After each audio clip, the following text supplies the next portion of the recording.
Salut les mouettes. Bon, on est en train de partir de Zumaya, une ville très charmante que je recommande. Et nous allons à Passerès. Vous pouvez voir, donc j'ai mis la grand voile.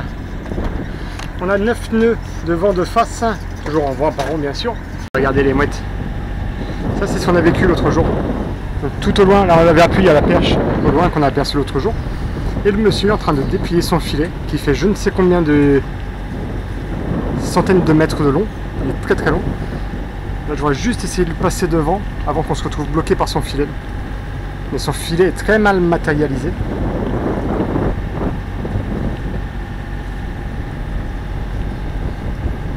Très mal matérialisé.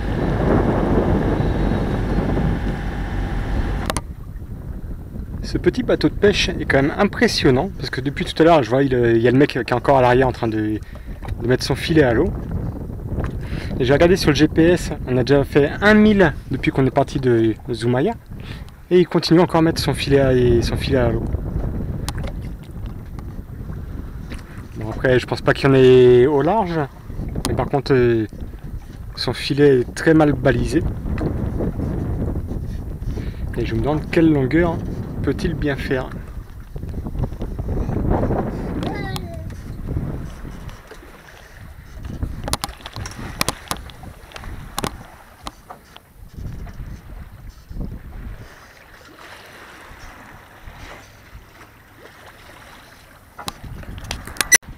Regardez-moi ces... Ah non, moi je dis ça. Ah bah voilà. Regardez-moi ces petits penons qui sont bien réglés. Tous parallèles. Ça c'est de la voile.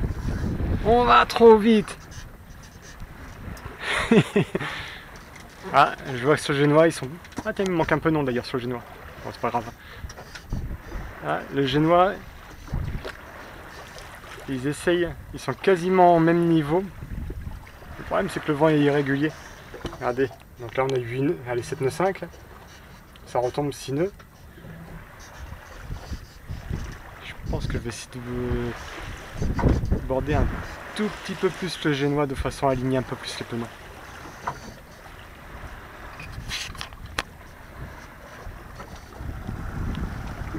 Et toujours notre copain qui met ses filets à l'eau.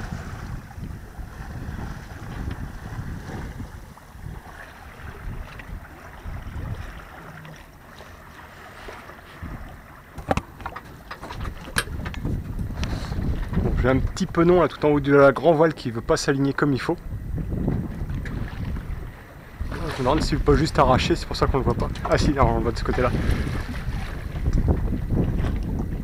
Alors peut-être qu'en prenant un peu plus de halba ça pourrait solutionner notre problème. Mais sauf que je sais que le halba c'est aussi ce qui permet de donner de la puissance à la grand voile. J'ai pas trop envie de l'aplatir puisqu'on a pas beaucoup de vent, on n'a que 6 nœuds. Donc, si je tire le halba et j'aplatis la grand voile, j'ai moins de puissance dedans. Moins de puissance, moins de vitesse. Je raconte. Ouais. Donc le pilote automatique il se plaint. Il dit Cyril, on va passer vite. Cyril, on fait un nœud 7. Cyril, on fait 2 nœuds. Ah, petite risée, on va peut-être repartir. Ça y est, notre copain a arrêté de jeter ses filets à l'eau.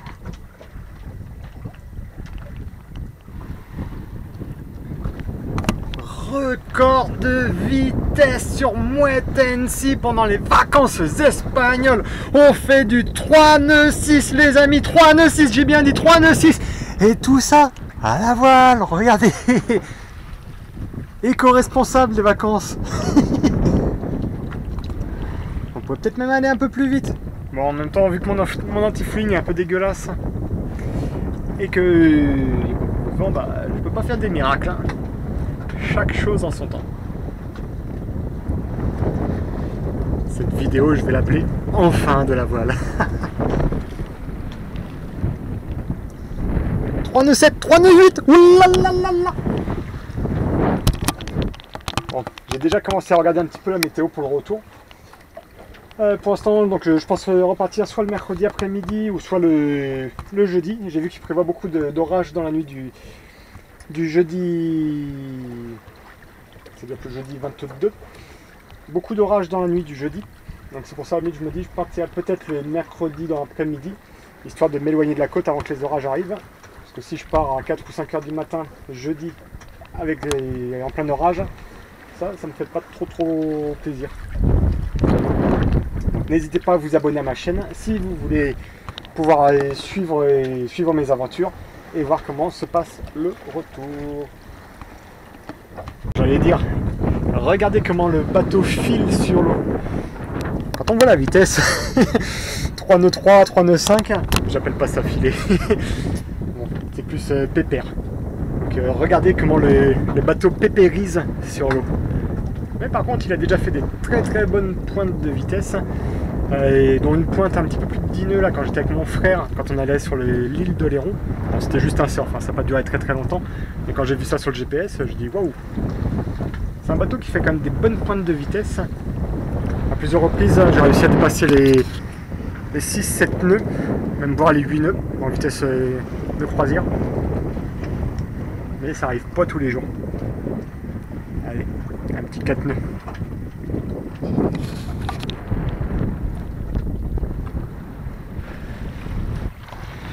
Regardez-moi ce sprint. Comme on dit par chez nous, voile bien réglé, voilier qui avance bien. C'est que du bonheur. Donc là, vous allez certainement apercevoir sur la caméra cette petite perche. Et on ne sait pas s'il y a un filet derrière, s'il y a quelque chose. Moi, je vois rien sur l'eau. C'est pour ça que tout à l'heure, je vous disais, les filets sont très mal balisés par ici. En France, quand on voit ce genre de perche, on sait que c'est des casiers. Des casiers pour les crabes, les langoustes, les homards, peut-être pas les langoustes en France, mais c'est des casiers. Ici, des fois, il y a un filet qui dérive derrière. Là, pour l'instant, je ne vois rien. Bon, vu que je suis sous voile, c'est pas trop dramatique si on passe au-dessus, je pense. Au pire, même si on se prend la quille dedans, j'ai la gaffe qui est juste à côté, donc je pense pouvoir le dégager assez facilement. Encore que sur ce bateau, c'est une quille à ailette. Donc pas non plus aussi facile que sur une quille traditionnelle pour le dégager. D'ailleurs, si je plonge à l'occasion, je vous montrerai à quoi ça ressemble. En tout cas là, la perche est bien derrière nous. Je ne vois rien sur l'eau, donc je vais continuer ma route. Hop. On va relofer un tout petit peu. Ah si, tiens, j'aperçois à nouveau une autre perche. Alors, est-ce que les deux sont reliés ensemble par un filet?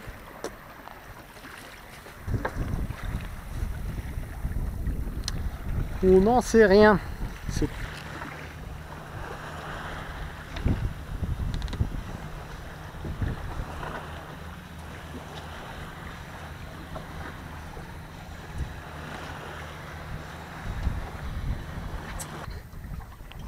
Pas de panique, pas d'affolement.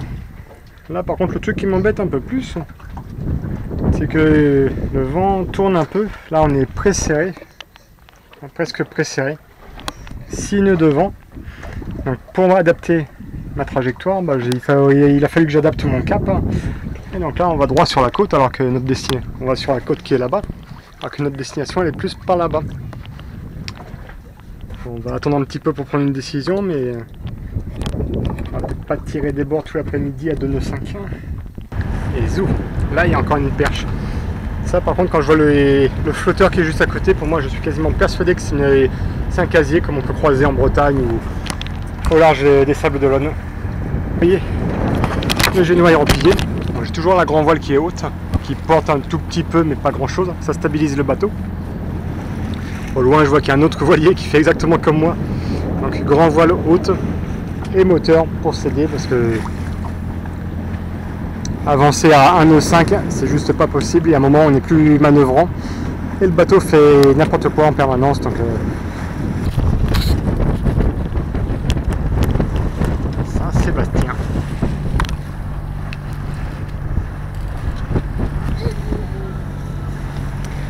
baie de Saint-Sébastien.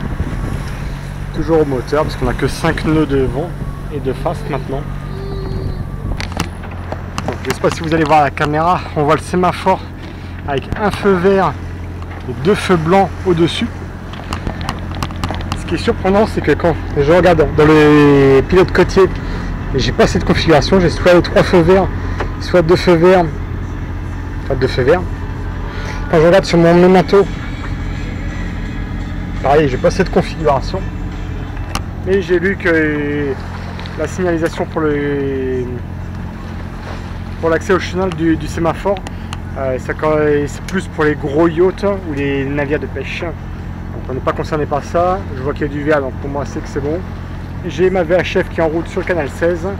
S'il y a quoi que ce soit, ils nous appelleront et ils nous donneront des consignes. Bon, j'ai vérifié dans toutes mes instructions nautiques. Cette signalisation du sémaphore en partant du haut blanc, blanc, vert ne correspond à rien du tout de ce que j'ai dans mes instructions nautiques. Donc on va quand même s'approcher du chenal comme ça. Je garde la VHF en route. C'est impressionnant, par contre on a l'impression qu'on va s'écraser sur la terre et au juste milieu il y a cette petite faille où on va pouvoir pénétrer pour aller au port. Je vais essayer de corriger légèrement mon cap parce que j'ai l'impression que le courant nous entraîne légèrement sur bâbord par rapport à ce que j'avais tout à l'heure. Bon, finalement je me demande si c'est pas juste des feux d'alignement, parce que là je vois que le vert a disparu. J'ai plus que les 2 blancs qui clignotent l'un au-dessus de l'autre. Donc je me dis si ça se trouve c'est juste un alignement pour rentrer dans le chenal. Bon, alors après avoir vérifié sur la carte, ce qu'on voit ici c'est bien un alignement. Donc c'est pas les feux du sémaphore. Le sémaphore d'ailleurs il est de l'autre côté. Il est là-bas et on ne voit pas de lumière dessus. Donc je vois que normalement mon alignement se fait au 155e degré. Bon là je suis au 155. J'ai mes 2 lumières qui sont superposées, donc ça veut dire que je suis aligné. Je suis face à l'entrée.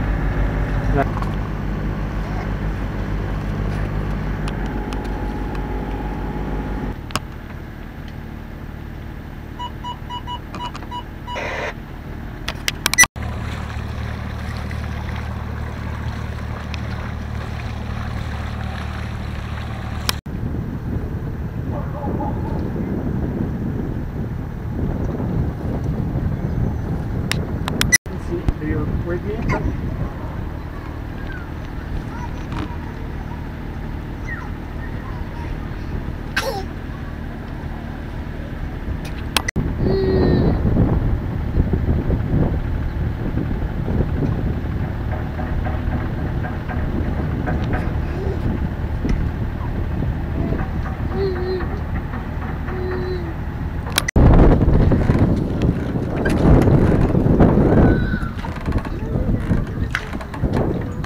Ce qui est bien quand on arrive à Pattaya, Passares, c'est qu'il y a des poissons qui viennent nettoyer votre coque.